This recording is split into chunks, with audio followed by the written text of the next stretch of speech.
to order the meeting of the Senate Capital Budget Committee, and I'm Senator Reagan. And I'm going to read the checklist. And due to the state of emergency, in accordance with the governor's emergency order number 12, is authorized to meet electronically. Please note there's no physical location. Observe and start and listen contemporaneously to this meeting, which was authorized pursuant to the governor's emergency order. In accordance with the order, I'm confirming that we are providing public access to the meeting by telephone, with additional access possible by video and other means. All members of the committee and selected staff have the ability to communicate contemporaneously at this meeting through this platform and listen to the meeting on Zoom or YouTube or phone, following the directions in the general court website. We have provided public notice to the necessary information for accessing the meeting in the Senate calendar. We're providing a mechanism for the public to alert the public body during the meeting if there are problems with access. If anyone has a problem, email remotesenate@ledge.state.nh.us or call 271-6931. In the event that the public is unable to access the meeting, it will be adjourned and rescheduled. Please note that all votes taken shall be by roll call. And let's start the meeting by taking roll call attendance. I'm Senator Reagan in my home office by myself. Senator Bradley. Jeb Bradley. I am in Rockport at Karen's rental property. Karen's in the room, Napoleon's in the room, and we're having work done in the house, so there may be other people in the room. Senator Daniels. Senator Gary Daniels. I'm at the State House, at my State House office. My assistant is in the adjoining room. Senator Day. Senator Lou D'Alessandro. I'm in Manchester at my home, and my wife is in the house. Senator Waters. I'm Senator Waters at my home in Dover, alone in this room.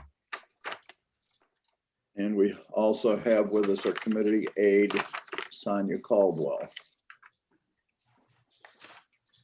Do we have Chris Shea? We do.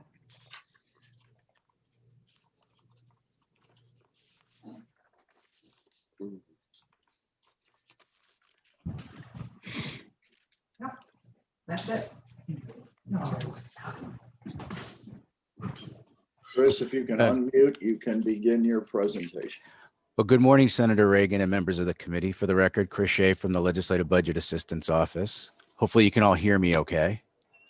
My purpose this morning is to bring this committee up to date as to what's occurred with the capital budget, what the governor introduced, and then what the House changes were to that, so that you're aware of the changes as you meet with the various agencies. So if I can, or if it's easiest, I can share the compare report and scroll through that with you, unless you just want me to talk through it. I trust that everybody has a copy of the compare report. Okay, so I'll just talk through it then? Yeah, go ahead. Okay, so on page 1, so essentially many of the suggestions made by the governor were carried forward through the House proposed capital budget. There were some changes, some additions, some deletions. And if you go to row 23 on page 1 under the Department of Administrative Services, you'll see a reduction under the statewide emergency fund of $500,000.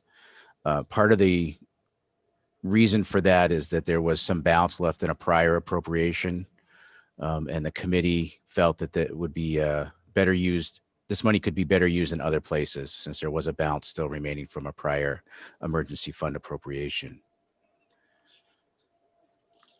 If you go to page 2, line 41 under the Department of Corrections, you're going to see a project added for door replacements at the men prison of $200,000. There's been some other changes, and I'll bring those to your attention a little bit later. They're actually in House Bill 25. They're not in the compare because they're repurposing of existing appropriations that are going to lapse. The next change is on line 47 under the Department of Education. It's an ad for the bathroom renovation on the first floor of the education building. It was a $200,000 addition to the capital budget. The original proposal was for closer to $600,000, and that would have taken care of the bathrooms on all of the floors. After discussing with the commissioner, the committee felt that they just wanted to focus on the first floor bathroom, which I guess was identified as the most in need of updates or repairs. The next changes occur under environmental services. The first is on line 54, and it has to do with the one-stop IT systems upgrade. The governor had budgeted just over $5 million in his proposal. The House reduced that by $188,000 and then used that $188,000 to round out an appropriation for the coastal flooding model request that was made, and that's on line 55. And a portion of that appropriation is in section 14 of the bill, which I'll show you shortly. The committee did discuss this with the Department of Environmental Services. And because the system can be modular, they felt that they could take the reduction. The commissioner essentially would take whatever money the committee would give him. The amount that was actually requested was more than $5 million in the agency phase. So they were happy to get at least the $5 million and still happy to get the $4.8 million. So you may hear about that when they come in later in your committee hearings. If you go to page 3, row 83, it's an addition of $750,000 to demolish the Wilkins building on HHS's owns property. I think that's over at YDC Youth Development Center's property. My understanding is, I guess there was a fire at one point there, and it's a hazard. They've got fencing around it, but they still have issues with people trying to enter the building and use it in ways maybe that they shouldn't be. So the committee felt that it would probably be a good use to get rid of that building due to some liabilities. The next changes are in information technology. So you see rows 87 through 89. There's no dollar changes there. What changed was adding the footnote that allows the commissioner to reallocate the funds between these three projects where necessary. This footnote has been in the capital budget for the IT department, at least the last two capital budgets that have been passed. And part of the reason or suggestion for having it is that if something, we'll just say cybersecurity, there's something very serious that occurs with that, and they need more than $2 million to address it, they could look at what they're doing cloud services and maybe reallocate some of that to address the cybersecurity issue. I know you're going to hear from DOIT a little later today, and he may discuss with you that language was actually helpful during the start of the pandemic when they had to move people into this remote environment and had to change how they provided some of their services. So that changed. So that's all I had to say about that, because I know the commissioner will probably say a few more words. On page 4 of the compare report, under the military affairs and veteran services, you'll see lines 101 through 104. There's a variety of changes. So the adjutant general came to the committee and essentially asked to have money added to the Readiness Center renovation statewide. And his ask was to move the $415 under the anti-terrorism force protection for Merrimack County into the Readiness Center renovation statewide, and then he would be able to match that dollar for dollar. The committee, and at the same time, he had permission from the federal government to fully fund the anti-terrorism force at $1.6 million. The committee felt that the original ask, I guess, was the $600,000 in his original request, and the committee went with that instead of the $415,000.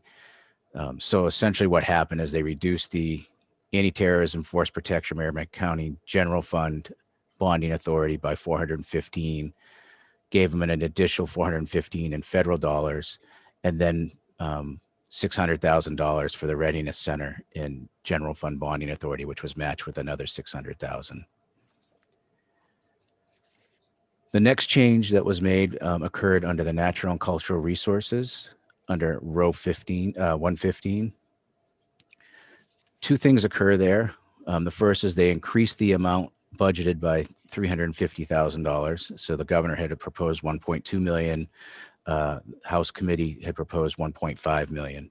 The other piece that they added is a footnote where they would like the Department of Natural and Cultural Resources to report on the status of the roofing and repair projects that they're doing with this funding every 6 months. So October and April were the timeframes that they asked for that to be reported to the Capital Budget Overview Committee. If you turn to page 5, your next change is under the community college system on row 133. Chris, I'll tell you what, we're going to hear from these people You are. and they're going to explain all this. Yep. So anything else you want us to? I'll just point out where the changes are, just so that you know where they are, Senator. And if you want any further information, I can provide that.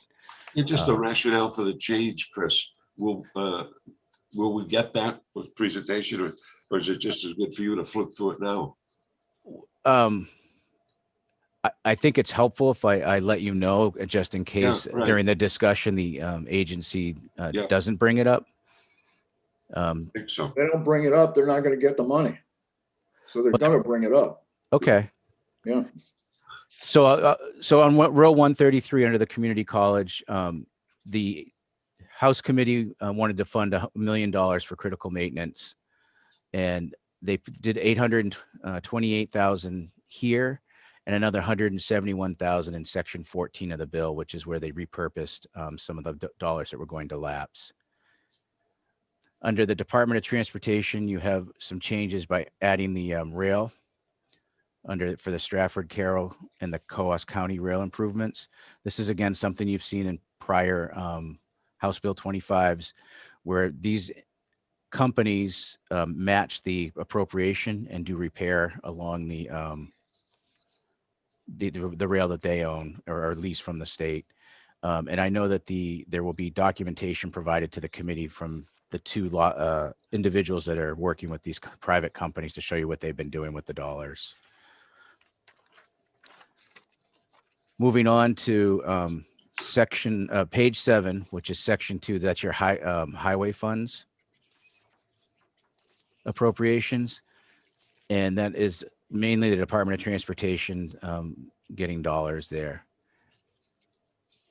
So they amended the first fuel management replacement system, and then they added some funding to do patrol sheds. So projects were delayed, and they didn't have enough money budgeted for those to get those projects done. Once they put them out to bid, they needed about $2.1 million more. So that was why you see the change.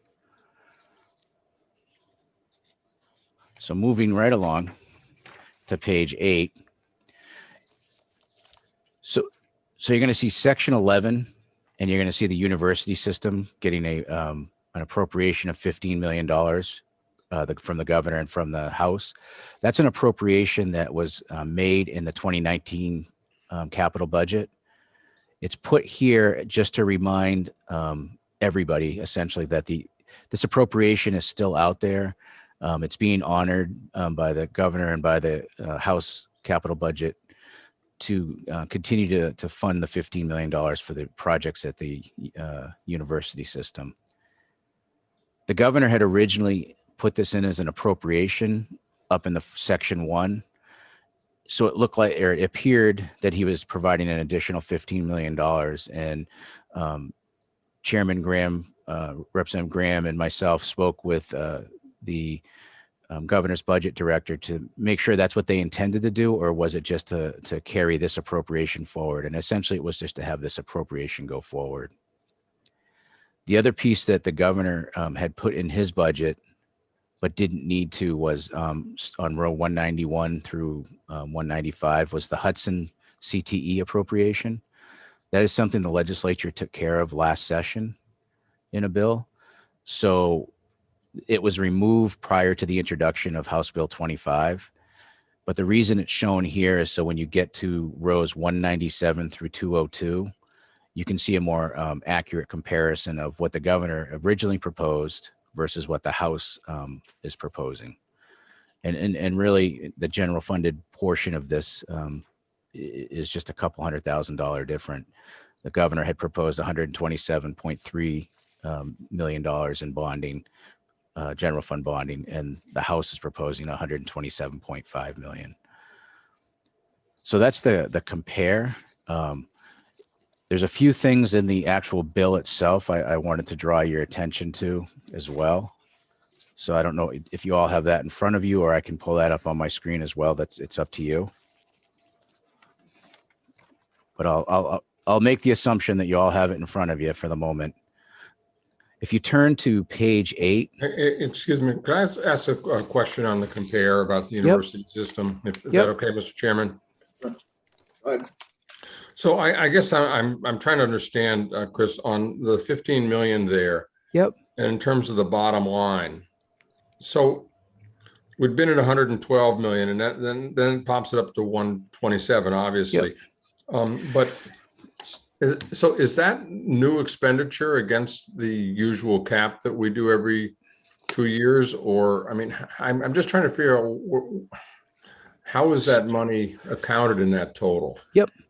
So when you look at the House Bill 25 that was done in 2019, Right. you had appropriations for the university system. You had 3 appropriations, Right. $10 million for fiscal 21-22, 15 million for 22-23, and then there's another $17 million for 24 and 25. Okay, it was so I over- just misunderstood how you're describing it. I mean, that's the pattern, and so it is in this year's. Okay. Right. So what had happened, and if you were to go back to the governor's capital budget that he proposed on February 11th, he had a $15 million appropriation in there for USNH that was in addition to this, and that's not what he had intended to do. Gotcha. Okay. So Thank you. as a kind of a compromise, not a compromise, but just to make sure that everybody understood it was still occurring, a section was added to the capital budget that just says Okay. the money that's in 2019, which is going to go against your appropriation in 2021, is still there. So that's all that is. Chris, what is the next document you're going to be working with? The House Bill 25 is amended by the House. Okay, thank you. And if it's easier, I can bring it up on my screen, but or I can just talk to it. Okay. So I just wanted to bring your attention to just a couple of different things in there. On page 8 of the document, row 24, at section 12 of the bill, that was a request by the Department of Safety. So it's section 12 as well as section 13, where they're going to lapse money from some projects that are completed and repurpose it to the police hangar construction. So that was something they had talked about with the capital budget last session. And they don't have quite enough money to complete that project. So there's some highway funds and some general funds that they're going to repurpose. That was originally proposed through the governor's phase. It was considered as part of House Bill 2 at that point. Again, Representative Graham spoke with the governor's budget director and suggested it would probably be more appropriate to have that in House Bill 25. So I just wanted to point that to you. So that's something the governor would have introduced in his House Bill 25. And then if you go to page 9, row 21, that is the work that the House committee did to look at the appropriations that were going to lapse and try to repurpose them. They came up with $2.2 million of balances that were going to lapse. A large part of that was the Superior Court, Merrimack Superior Court. There's about $1 million of that was going to lapse. And then they've repurposed it to be used with Peace Development, Department of Corrections, Environmental Services, Health and Human Services, and Community College. And if you turn to page 11, the top of the page, it lists Roman 2 through 6 are the projects listed for each of those agencies I just named off. You'll see for the Pease development is the largest project that was funded. It's for $1.5 million. Mr. Marconi contacted the committee shortly after the start of the session. He had gotten information from the Army Corps of Engineer that they needed some additional work done as part of the turning basin in order to get the match from the Army Corps. And it was in the amount of about 1.4 million and change, so close to 1.5 million. So that's how that ends up there. And then you can see there's an additional appropriation for some door and ceiling work at the men's prison. The coastal flooding modeling, that 161 to bring the total amount to 350. There's a boiler at the Sununu Center in the barn that need to be replaced. It's about $100,000. And then the balance of the critical maintenance for the community college system to bring them to $1 million. During the houses phase on row 19, the Department of Safety asked to have some funds, the title changed to allow some funds to be used to help with the HVAC upgrade at the fire academy. So in the 2019 budget, the legislature approved work on the fire academy HVAC and the purchasing of a new truck. The HVAC upgrades were a little bit more costly than anticipated. The fire truck was a little bit less. So they wanted to use the difference. So all that occurred there was they just changed the title to include the HVAC upgrades. And then on row 25, section 16 of the bill, what this is the House committee felt there were a number of projects that they would like to have funded. And if the federal dollars that are coming to the state could somehow be used to fund that, this is their priority list. And you'll see the Forensic Psychiatric Hospital was the number 1 on their list, followed by the Cannon Tramway replacement, and then the expansion in Littleton at the community college, at the White Mountain Community College, were the top three requests that they had. So I just wanted to bring those sections to your attention. So that's all I really had. I know that the treasurer is going to be coming on after me, and she'll be able to talk to you, about the debt affordability study that's done and what they do there, and the potential impact of bonding $127 million versus 120 million or 125. Really? But if you have any questions for me, please ask. Just one, Chris. Yep. On line 19, the forensic hospital, wasn't that in House Bill 2 too? It was, and it was removed. Okay. So the House removed that, and since the House passed the budget, there's been several meetings with Division 3 of the Finance Committee to discuss the forensics hospital, as well as when the Public Works Committee in the House was working out, they had a HHS in to discuss it as well. As you might be aware, there was a bill in the Senate, and there was the forensic hospital section in House Bill 2. Each was referencing a different number of beds to be built. Right. And then they came to capital budget overview and referenced a third number. I think it was 24. Right. Yeah. So all those issues were concerned for the House. It's not that they didn't want to appropriate the money, but they just didn't understand how much needed to be appropriated. What was being built? What were you asking for? Right. So they, as a way to show your committee that, this is a high priority for them, they made it the number 1 project that they would like to see funded if their American Rescue Plan allows for that, or if there's some other way to do it. And I'm sure that Representative Graham will probably talk with you guys at some point if he hasn't already. Okay, good. Thank you, Chris. I have a question, Mr. Chairman, if I may. So Chris, on section 16, Yep. Is the bottom line there in terms of the amount what might be anticipated, or is it just here are the projects we want to do, and we don't really know how much is coming from the federal government? So we don't know how much is coming from the federal government, but the amounts are the estimated. So all these projects are something that was requested during Gotcha. either the All right. agency phase or the governor's phase of the capital budget. And these were the amounts that were associated with them. So it was to give a sense of if money comes, this is what the estimated cost was at that time. So if that money comes, would it flow through the general fund or would it flow through the capital budget? I think that's a question that's unanswered at this time. Okay. We haven't seen any guidance on how the money's coming into the state. So I'm not sure how it will be handled at this point. So it's something that we're waiting for guidance on, and as well as I think everybody who's the treasurer and the governor's office, and I mean everybody's kind of waiting. So. But once we get it, we'll have a better sense to understand how it could potentially be used. Thank you. Senator Reagan, Go ahead. thank you. My understanding in talking with the governor's office in the last couple of days is they expect the guidance early next week. Yeah. So Chris, just going back to Senator Waters' question, where are the list of projects that were not funded? I did not print out HB 25. I just had the compare report.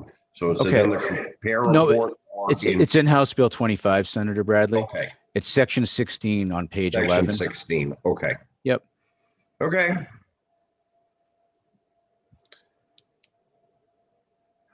No further discussion. We'll hear from the treasurer. Thank you, guys. Thank you, Chris. You.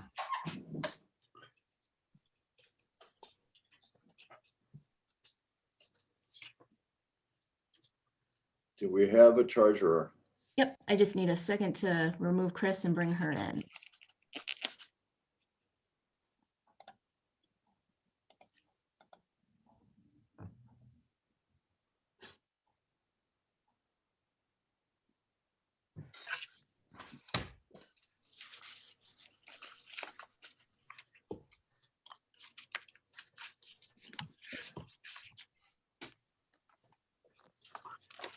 Good morning.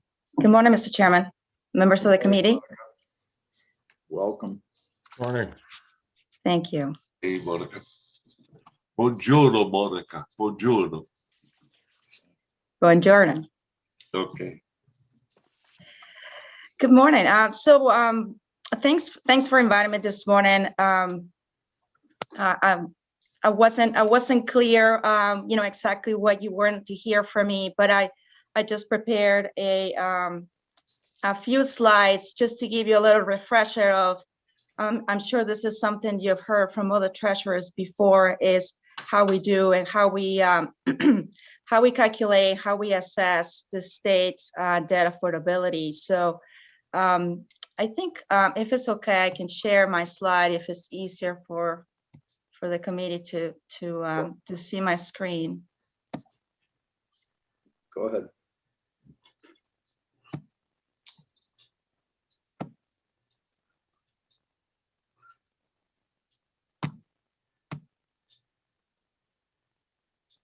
Can you see my screen now? Yes. Yep. Perfect, thank you. So in this slide, I'm just explaining, the two types of tools that we use to assess, how much the state can afford to bond and to have to issue debt. So the first one is described in RSA 6-6-2, and this one is the debt limit that essentially provides a guardrail for the legislature, and this law says that the legislature can't authorize 10% of the unrestricted revenue. So no more than 10% of unrestricted revenue of the existing debt and any projected debt service that is currently authorized. So this, and the next slide is really what it looks like. So what that does is we calculate the 10% of unrestricted revenue. And this, for example, is this is for fiscal year 19. So if you look at the row of, for example, fiscal year 21, what this calculation is saying that the 10% is 162 million, and there is an extra capacity of additional 48 million in debt service that the state could borrow. But that really correlates to approximately 600 million in additional authorization. So that's something, even though this is a tool that the state has to control that affordability, this is one that, you know, we wouldn't use all the time just because it allows for that additional 600 million of bond authorization. So what we really use is the second tool, which is the debt affordability study. And this is a study that Treasury prepares with in collaboration with the state's financial advisor. And we calculate that metrics that allows us to assess the state's ability to borrow. And it provides us a better sense of, you know, how much the state can afford. So that's on this slide. And you've seen the study before, and what we do is we calculate a few debt metrics that really guide us, and it also compares us to other states, to other issuers. So the one that we paid attention to the most is the debt to revenue ratio.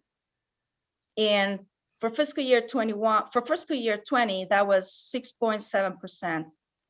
The number that we're always watching, or the number or the percentage that the rating agencies care about, is that we wouldn't go above or reach the 10%. That's what we call the warning level. So the 6.7% that the state currently has is a very good ratio, and this shows how the state's current financial health. It is a sign. It is one metric that shows that the state is in pretty good health when it comes to borrowing capacity. So we are not close to the 10%. So we are right at the right number. And of course we can be better.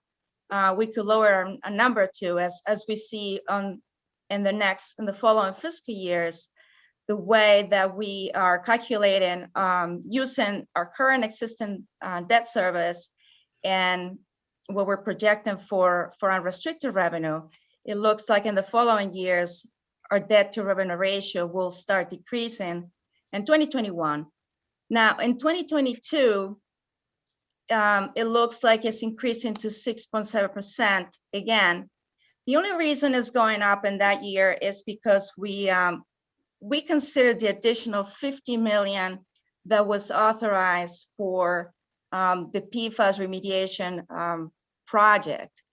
And at the time that we were creating this study, we weren't sure the plans for the Department of Environmental Services, how they're going to, or when they're going to start bonding for that project. So what we did is we just included that 50 million, assuming that we're going to borrow that amount in that year.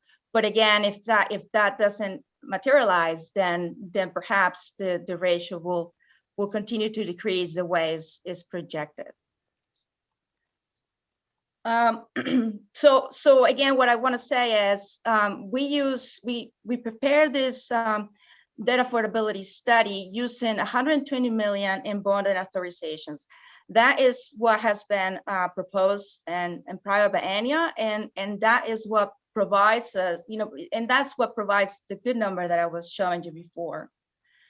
This is something that the rating agencies really praise of New Hampshire, maintaining those debt levels, conservative debt levels, and that's considered a credit positive when they're evaluating the state's fiscal health and financial health of the state.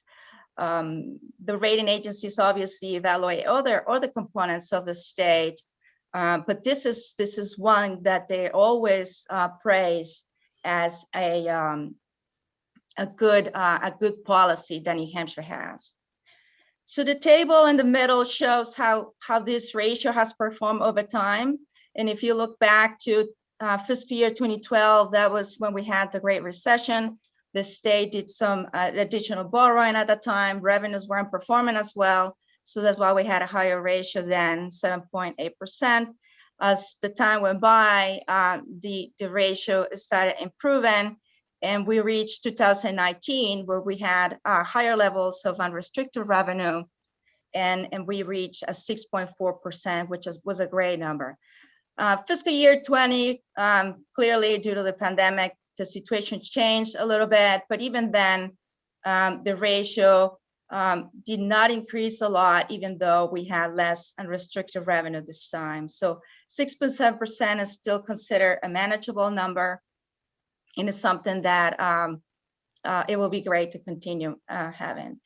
So my comment to you today is, maintaining borrowing capacity maintaining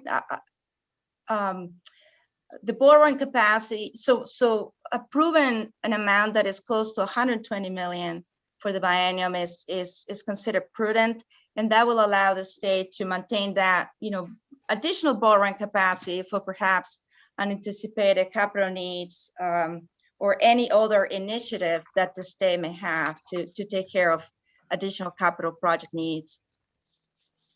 And the last point on this slide, it just shows how much has been authorized and issued. So we have 174 million that the projects haven't been started, and so we have those amounts that we haven't bonded yet.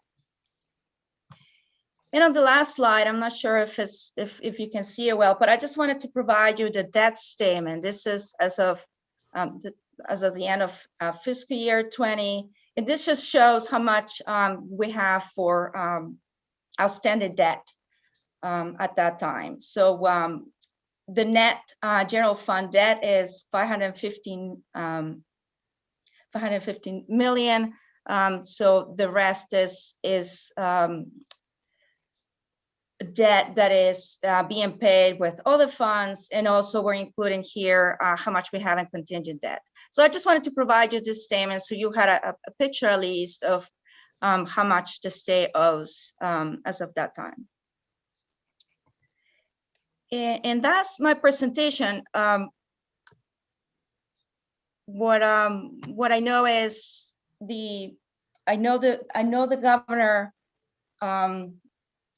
I know the governor and the House kept a number of 127 million in bonding authorizations for the pay with general fund, and that really doesn't. That really doesn't change the debt to revenue ratio. So even though we recommend 120 million of bonding authorization, the amount that has been authorized so far wouldn't change, wouldn't change the debt metrics significantly. So again, this is a number. I always say this is a budget. This is a policy decision. We'll continue to recommend 120 million as we continue to produce this debt affordability study. We continue to review and assess the debt that the state has, but 127 million wouldn't change anything in those debt metrics. So that's what I wanted to share this morning. I'll be happy to answer any questions you may have. Okay, can you send the copy of that presentation to Sonia, and she can forward it to the members? Questions from Absolutely. the committee? If I Senator Waters? may, Mr. Chairman, yeah. Thank you so much for your presentation. And it's nice to hear that 127 is close, looks like 120, close enough. But could you just sketch out what you think borrowing rates are going to look like over the next couple of years?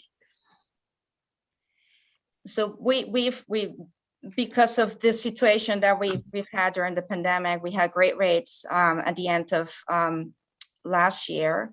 The rates are starting to increase a little bit, but the reality is rates in general are going to continue to be low, and so there's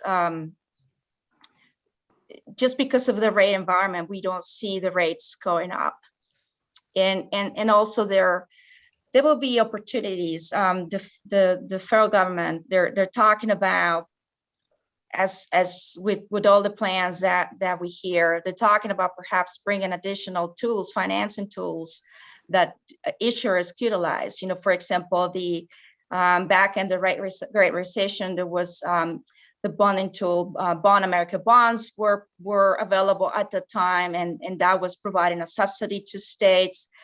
There is talk about perhaps bringing those financing tools again. And so there will be opportunities to consider in the future and to analyze if those are going to work for the state. But to answer your question, we don't anticipate the rates going up significantly within the next few years. And so what have, when you've recently gone out into the market, what are you getting? So right now we're not, so I can probably speak to you about when we went. So we go out approximately once a year. In December, we had great rates. And so in last December, we had the opportunity to refinance, to do some bond refunding. So at that time, we took advantage of the rates of the time, and we had I think at the time we got 1.59% for a bond issue. And because of the refundings that we did a couple of refundings. So we obtained savings of present value savings of 11.4 million. And what that represents, it represents approximately 10.8 million over a period of 10 years. Now, those savings, a portion of those savings, we were able to apply them we're going to be able to apply them in fiscal year 21, approximately 2.1%, 2.1 million. And the rest is going to be in fiscal year 22. So approximately 8 million or close to 9 million will be applied in fiscal year 22. So again, at that time, we tried to take advantage of the rate. We believe that we're probably going to go out again at the end of the year, just like we do once a year. The state doesn't, because of the spending, because of the capital spending, it's just when it really works better for the state to do it at the end of the year. Thank you. Good news. You're welcome. Thank you. Other questions? Okay, Monica, thank you. Thanks very much. Have a great day. And we'll move to the Department of Information Technology.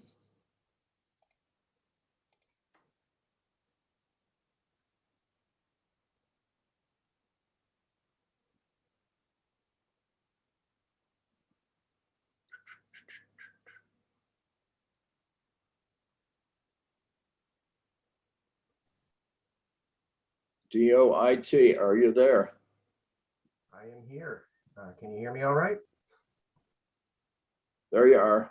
Okay. I would ask that if you could please invite my deputy Ken Dunn in. He should be on the meeting or about to be. Sure.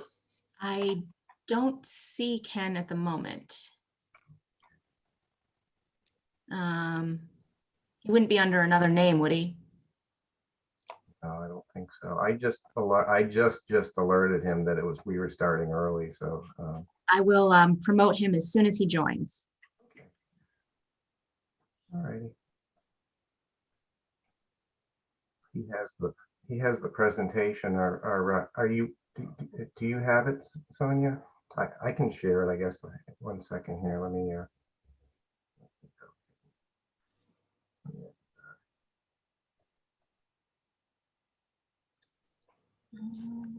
See.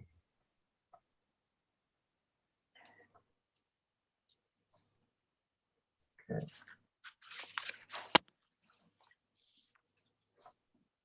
Are folks able to see the capital budget presentation? Okay. We're there.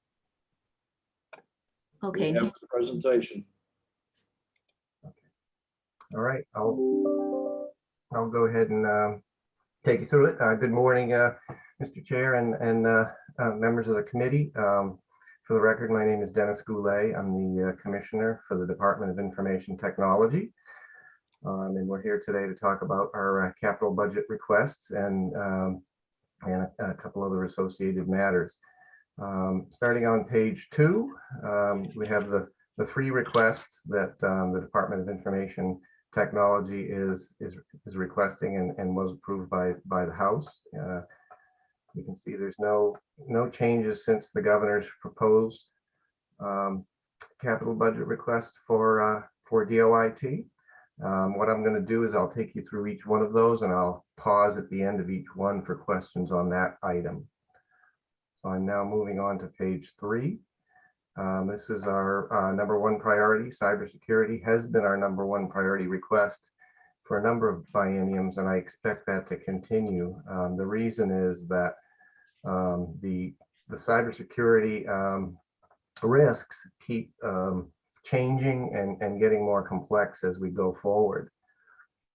So although we've been improving our cybersecurity posture over the years, we continue to have to work on that. In the last biennium, we did conduct a comprehensive cyber risk assessment that developed some findings, which we've been addressing. This request would go further towards addressing those findings and improving our posture. One of the things that's changed over the past couple of years is, in the past, cyber risks were really mostly around data breach concerns. So people losing their, people's data being lost out to hackers. That has changed now with the advent of ransomware, so that in a cyber ransomware risk is really a risk to the continuity of government, because we, a successful cyber attack will take down the system or systems that they successfully breach. So the importance of us doing a good job on this has really increased a lot. So I will pause right now for questions on this item. Questions, speak up. Commissioner, if something does go down, do we have any kind of a backup system?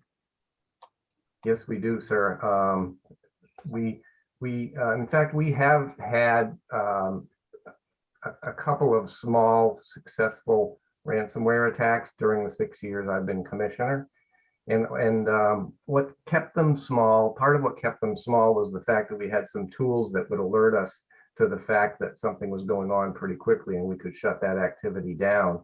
And then once we stopped the activity and isolated the system that was being attacked, we then determined what data had been encrypted for ransom, and then we deleted the encrypted data and then restored that data from our backups. It took a number of days to get that done, but we did successfully recover all of the information.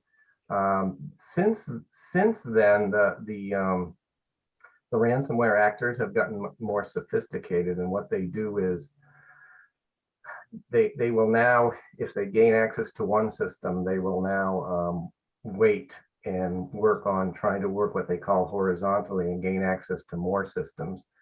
In fact, I'm not sure if you're aware, but the UVM Medical Center was recently taken down for a number of weeks by successful ransomware actors, and it shut down, all of their critical systems, including their HVAC systems. So it took them some time to recover all of that, and so that's the kind of risk that I lose sleep over pretty regularly. Thank you. You're welcome. That's the question on this one, Mr. Chairman. Sure, go ahead. Yeah. So, is it possible for a state agency to purchase any kind of insurance to cover costs We for do this? we do have cyber insurance. Yeah. Right now, we carry $10 million of cyber insurance, which actually covers all branches of government. It's keeps getting more and more expensive and less coverage. We can only renew it for a year. And right now that 10 million carries $1 million deductible and excludes some of the larger risks we're concerned about. So the value of cyber insurance, 5 years ago when we started buying it was pretty high. I think it was a little over 100,000 for 10 million coverage and 150,000 deductible. And it covered a lot more than it does today. So we're going to start exploring. I'm working with risk management in DAS to explore whether it's actually worth continuing to fund cyber insurance. As part of this year's budget, we moved that, or there's activity and language in the budget to move the financial part of the cyber insurance from DAS to DOIT, thereby reducing the general fund's impact. Because previously it was all general funded through DAS. So I'm expecting the cost to go up from about a little over 300, about 320,000 a year to over 400,000 a year next year. So that's pretty steep increases. So we're concerned that cyber insurance may not be much of a value going forward.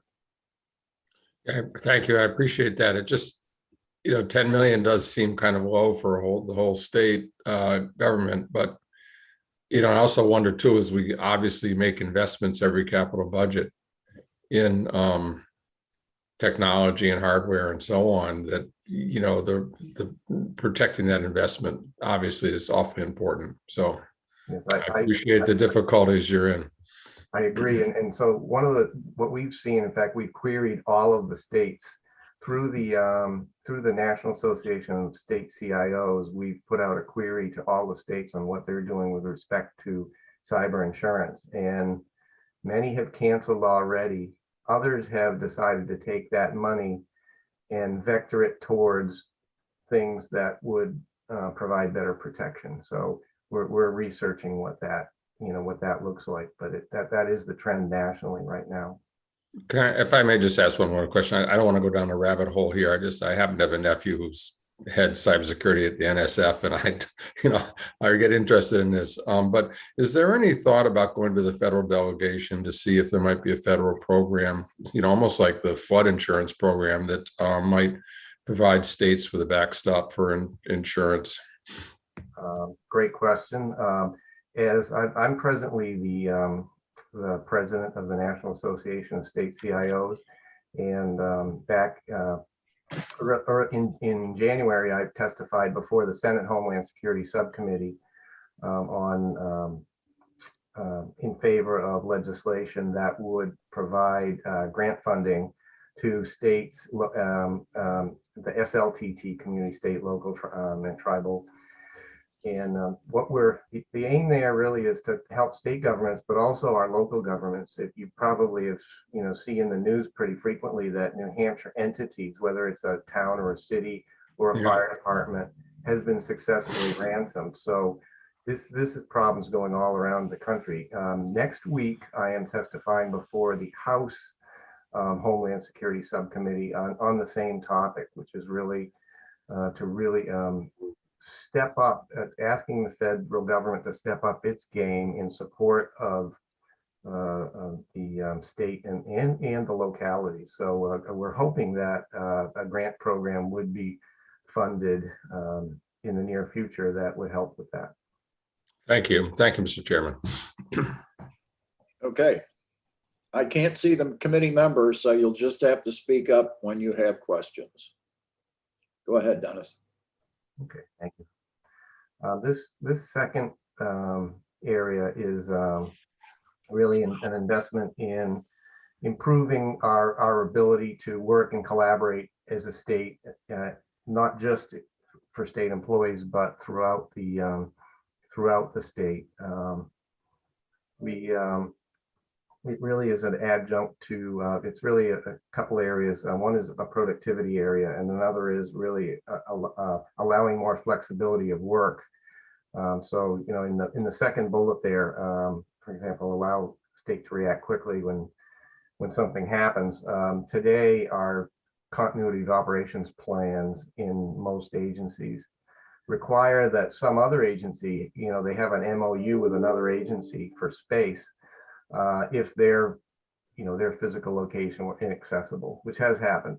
If we had a larger disaster in the state, that wouldn't work, because there might be many locations that were inaccessible. So I work with the folks in emergency management in their continuity of operations coordinators role, and we've been looking at how we are using the cloud services we've been rolling out through COVID to improve our abilities on continuity of government side. So there's really three main things. It's productivity of state citizens, better services through digital government, and then linking that back into our continuity of operations, continuity of government efforts.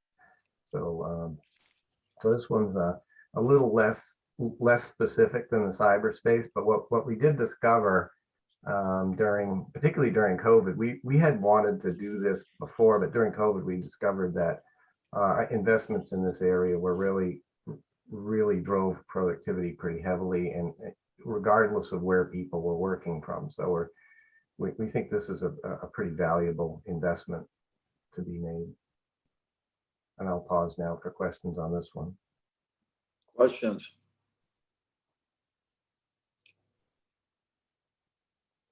Seeing none, go ahead, Dennis. Thank you. And the last one is our continuity of operations and disaster recovery planning. This is a little different than the one that I previously talked about. And if you look back at my capital requests throughout the 6 years I've been here, we've been asking for money for disaster recovery planning for each biennium. Last biennium was the first time we had money approved, and it was earmarked at doing a contract, an outside entity to evaluate our posture, our continuity of operations posture. So that contract was approved by Government Council recently. I want to say maybe 6 weeks ago, and we're proceeding now to conduct that assessment. We expect lots of findings from that assessment. We don't believe our disaster recovery posture is very good right now, and I'll give you some examples. The best disaster recovery posture would be that all of your critical systems have a copy somewhere else, preferably in a geographically diverse area, so that should you have a large natural disaster in one place, you could continue to run those systems and that support critical state operations somewhere else.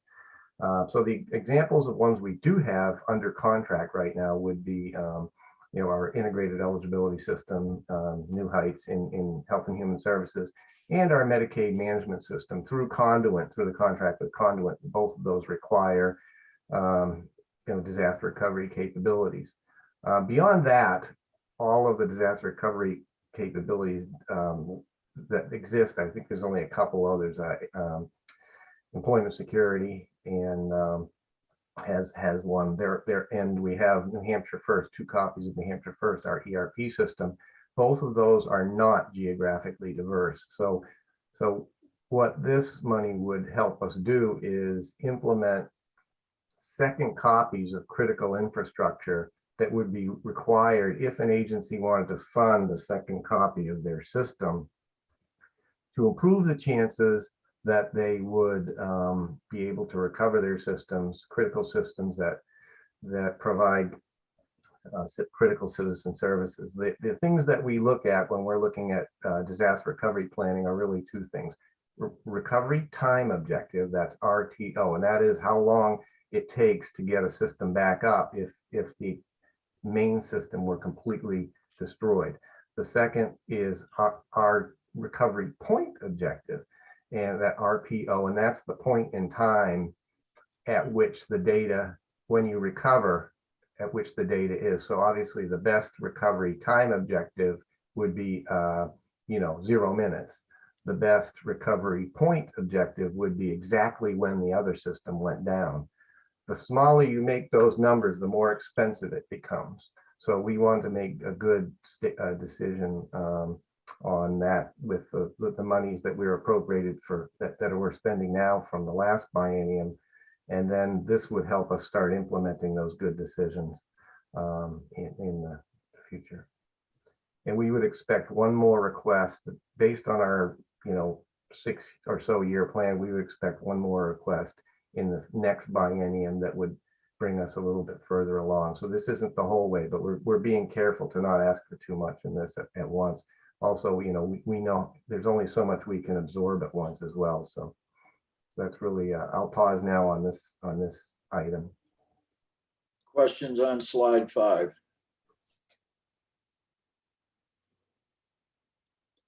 Okay, let's go to 6. All right, so one of the questions we always get is, hey, there's other IT related capital budget items that aren't in your budget.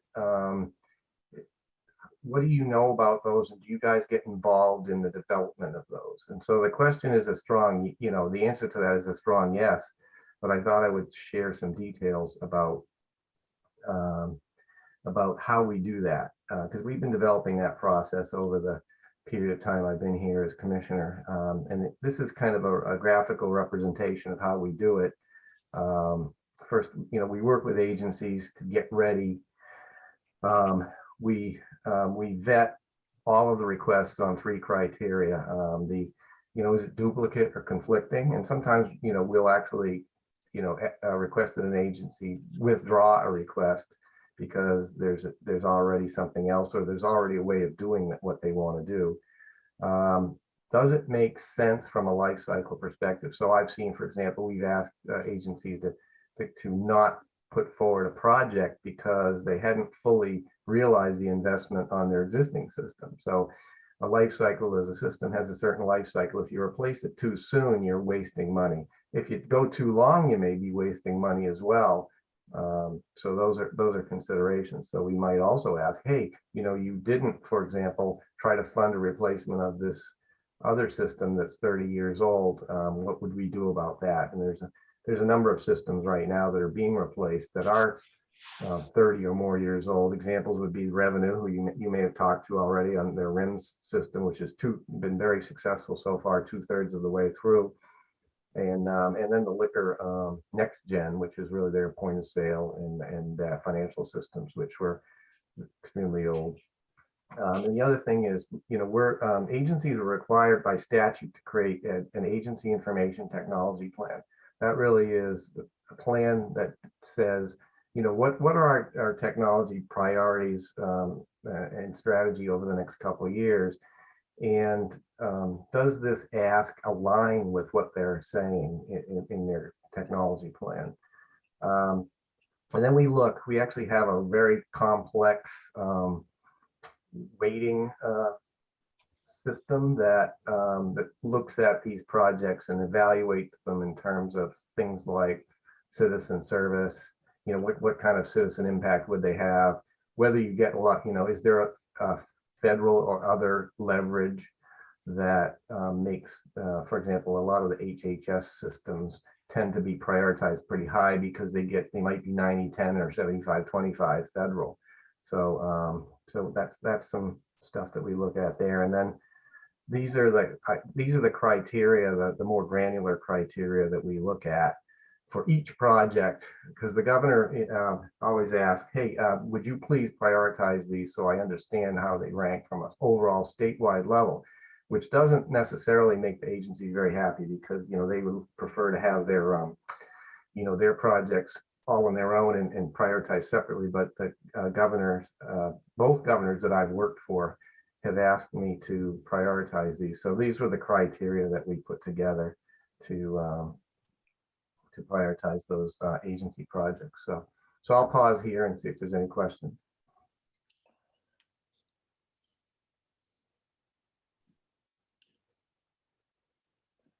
Seeing none, next slide.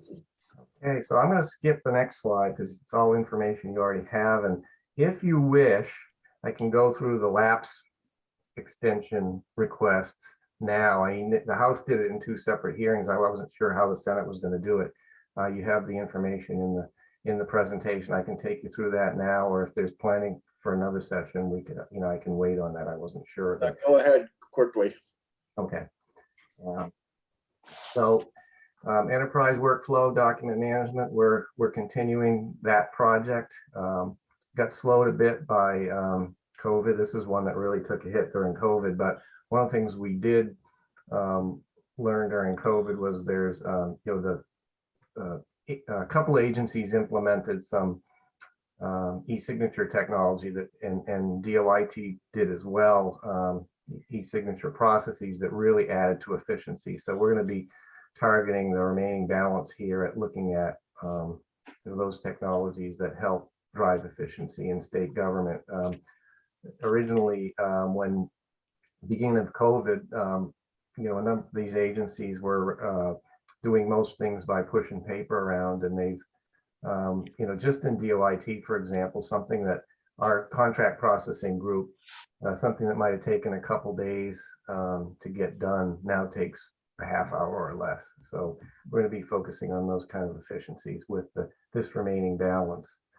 Statewide archival, that one was, we've really been working with the state archivist. It was really intended to improve the capabilities of the state archivist. And so we've recently been working with the archivist on a project that will take the very large amount of digitized historically significant information that they have and put it on a platform that makes it accessible to citizens. Additionally, it would allow them to digitize books, particularly delicate books, in a much more efficient way, so that we actually could potentially have more of this historically significant information accessible to citizens. So that's that project. I will move on to the next now.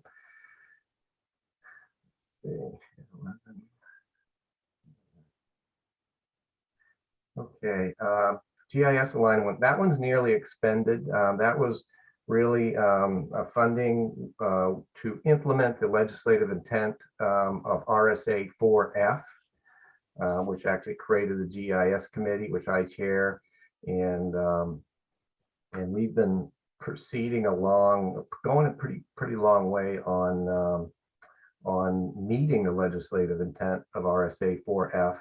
Right now, there's a project going on in collaboration with Granite at UNH to modernize their clearinghouse for GIS information, public GIS information. The other thing we've done is establish that the Department of Safety, through the 911 folks, has the non-public clearinghouse for GIS information, which ends up being shared with public safety entities, things like that. So we've come a long way. There's a little bit left, and we expect that over the next year or so that we will expend that moving forward, moving further on the public clearinghouse space in collaboration with the regional planning commissions, as well as the UNH Granite.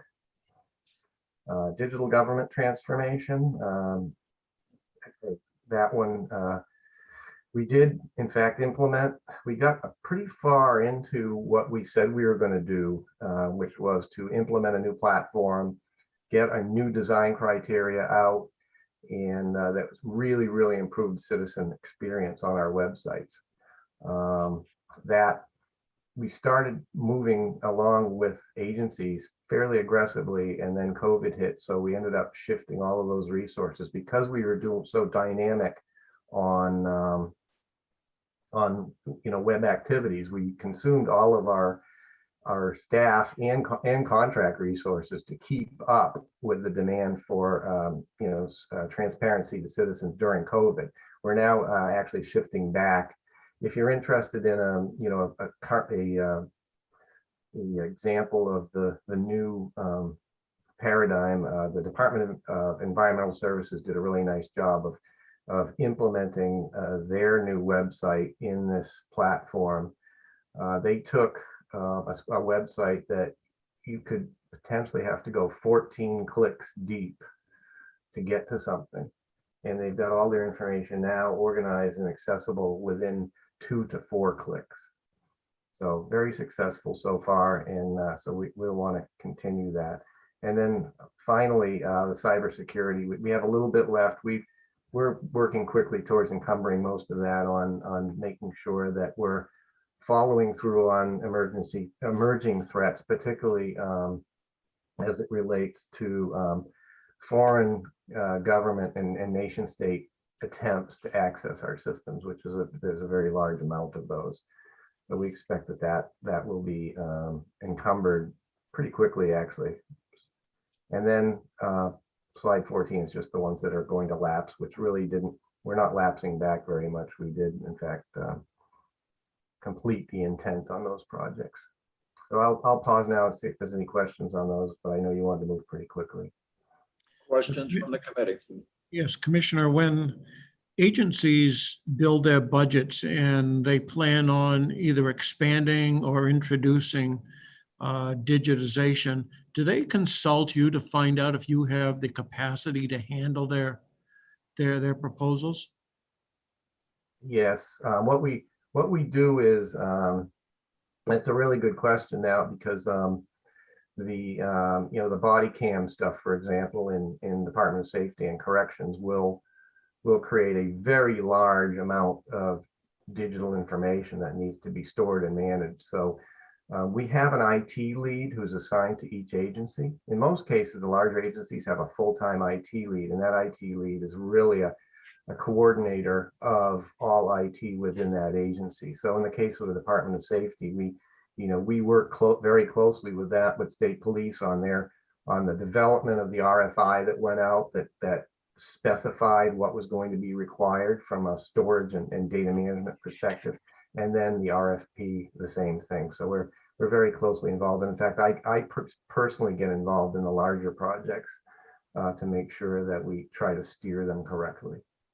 Okay, because I know that in the presentations to finance, the adult parole board came in. They currently have a paper process and are planning or have proposed digitization, but I don't see that showing up anywhere on slide 8 on the governor's recommended. Right. Well, I have spoken to them about their project, and we're confident that the existing infrastructure as it exists today will handle what they need to do. That's not a heavy lift compared to a lot of the other stuff. So I don't think we need any appropriations beyond what they have asked for. Okay, good. Thank you. Senator Reagan, Go ahead. thank you. I apologize for the background noise. Commissioner, I'm going to ask this question of everybody that makes a presentation. But given the stimulus dollars that we're likely to get, if there were additional projects that were not included in the House version or the governor's version of the capital budget that might be on your wish list, I'm not going to ask you to outline them today, but if you could provide that in an email, brief summary to the committee, that would be very helpful. In your case, I understand that there was some discussion of a network upgrade. So at any rate, I appreciate that. Thank you. Yes, thank you, Senator. I'm really glad you brought that up. I will send along to the committee a proposal that we've floated already to the House Finance and to the governor's office, and I believe it may also Senate President Morse may also, I believe, is in possession of it.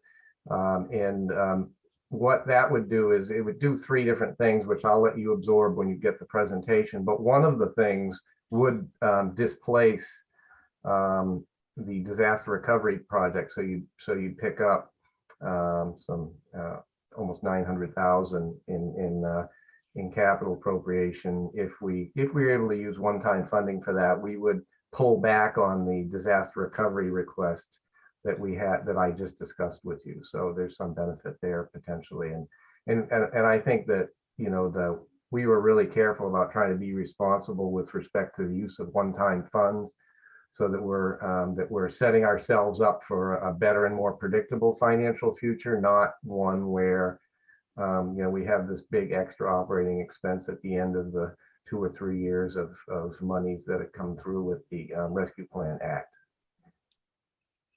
If the funds were available, could you advance that next budget request year to upgrade the continuity of operations? Yes, that's part of it. Okay, thank you. That's one of 3 things. The 3 things are the network proposal, continuity of operations, speeding it up, doing it in 2 years instead of 6. And then the third thing is improving our backup capability, which somebody already asked me about, to improve our posture as it relates to ransomware. So all really good things. Okay, And I'm assuming, Commissioner, you'll put that in the correspondence to the committee. Yeah, absolutely. Perfect. Thank you. Thank you, Mr. Chairman. okay. Anyone else? You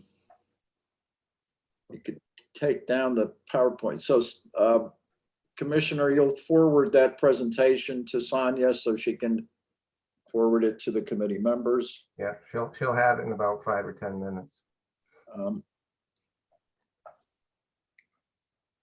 Any discussion from the committee? Seeing none, preference on the future meetings.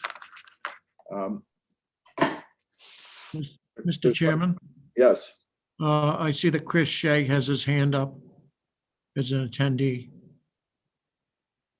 okay. Chris?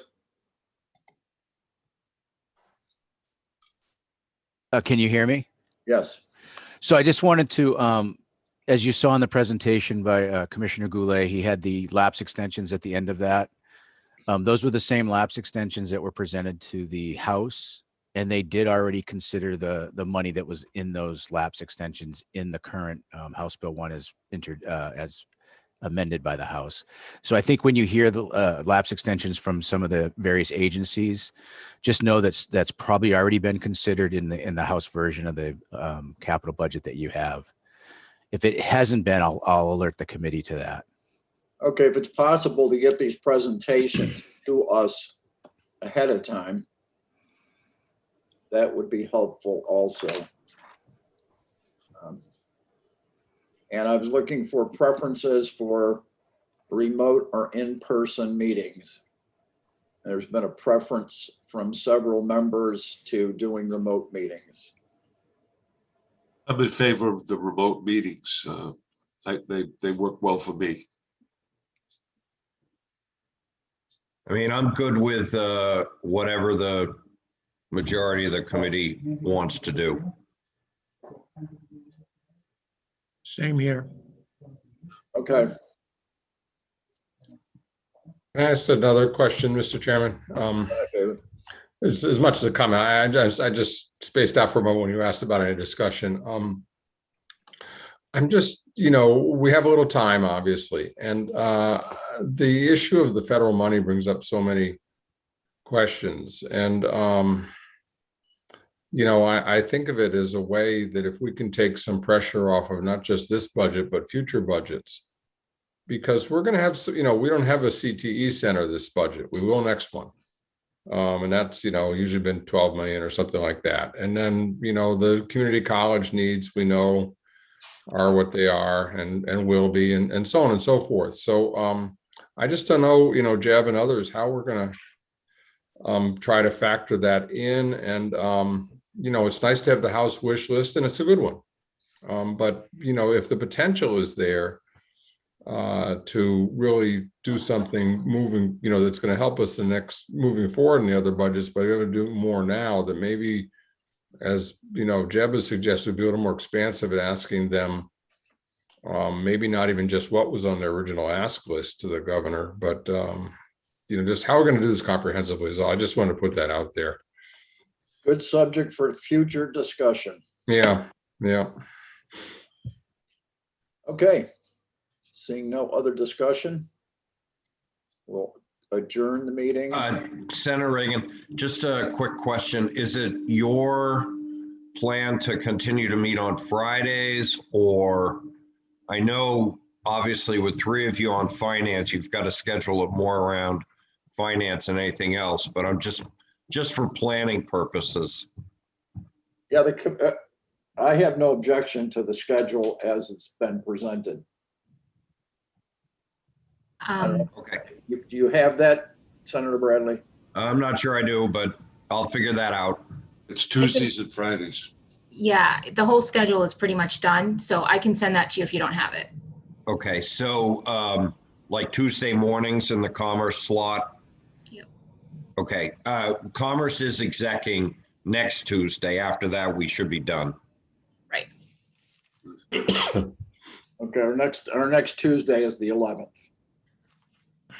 Perfect. Yep.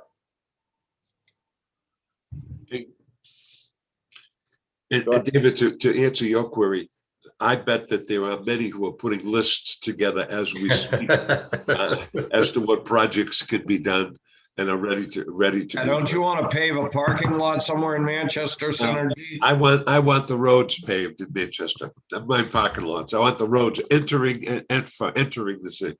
But that should be no surprise to anybody, David. The list will Yep, be well, I know. We just want to be get our ready. ore in the water. right. The list will be many and varied. When you got 900 million to spend. Okay.